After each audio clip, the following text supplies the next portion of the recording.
Alright, my strategy for gluing up this case, I'm going to, I'll put the top in, but that's going to go in without glue, and so is this front piece.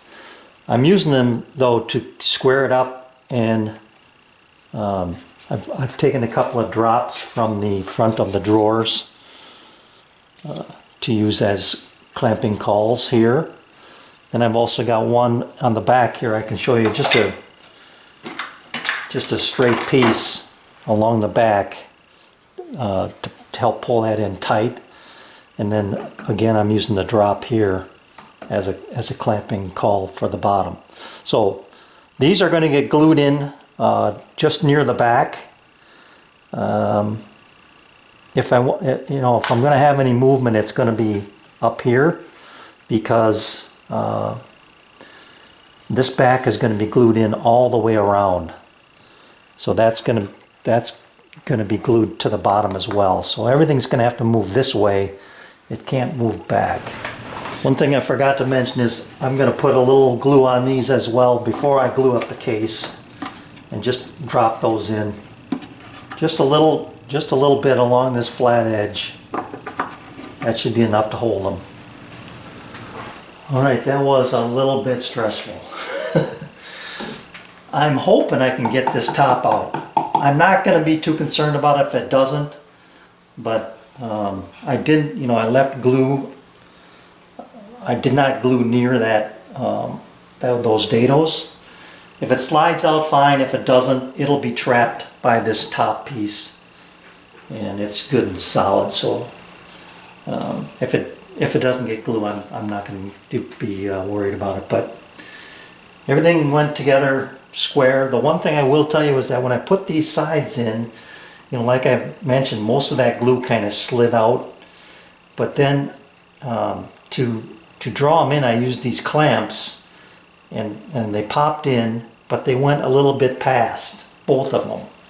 So to take care of that, I put this on its back and just use my rubber mallet and tap the front to bring it back flush.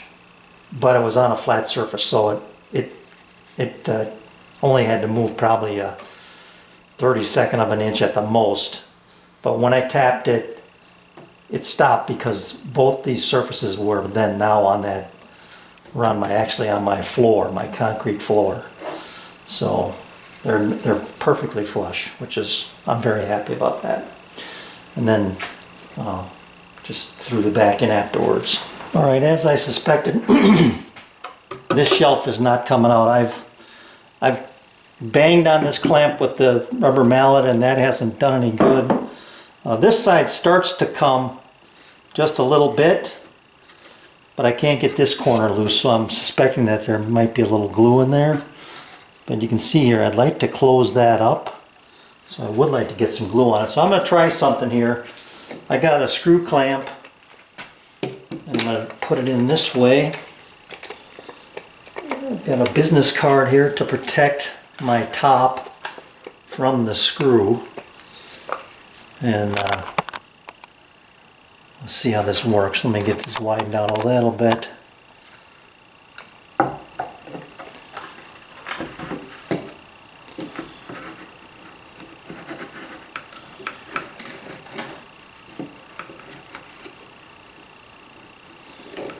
Alright, gently. I don't want to break anything here. Oh yeah.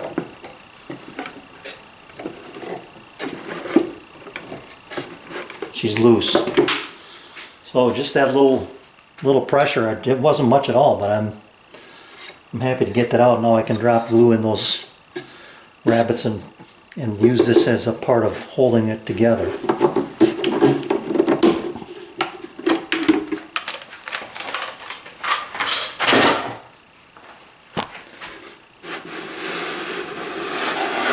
Nice.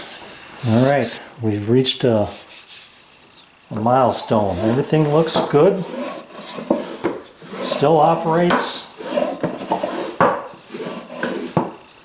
And this is glued in place. It just got glued in. I'm not using any clamps on it. It's such a nice fit. that I just pressed it in there by hand, and I take that back. I might use one clamp here.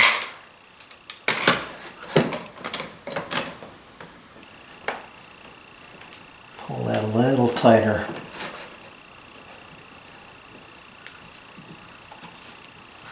There.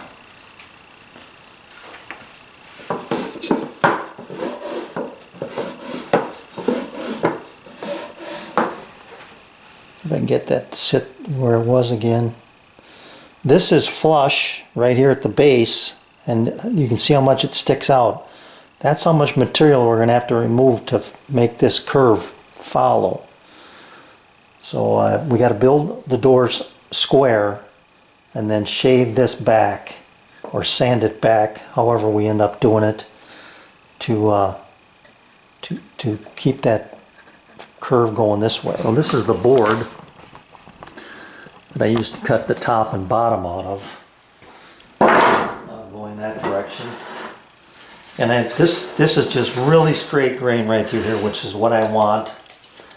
And I need 4 pieces at 13, front and back, and then the bottoms, I'm calling them 8s, but that's being generous. And then they're going to be 1.5 inches or just slightly under. So if I figure 1.75 inches, I don't know what that is, times 8 pieces. 1.75 inches times 8 is 24 quarters, and that's 8. That's 6, that's 14 inches. The board is 13 inches. I was hoping I could get, just cut one piece, cut this at about 15 inches and get everything out of there. Here we go. There's a drop that I can use as one of my 8-inch pieces. So I'll save that. I can cut this board now at, it's going to be a little short of 13. 13 is short. I'm going to cut it 15. Okay, jointed one edge, bandsaw ripped, jointed again, rip, and so on. So I'm going to keep these in this order and number them 1 through 8.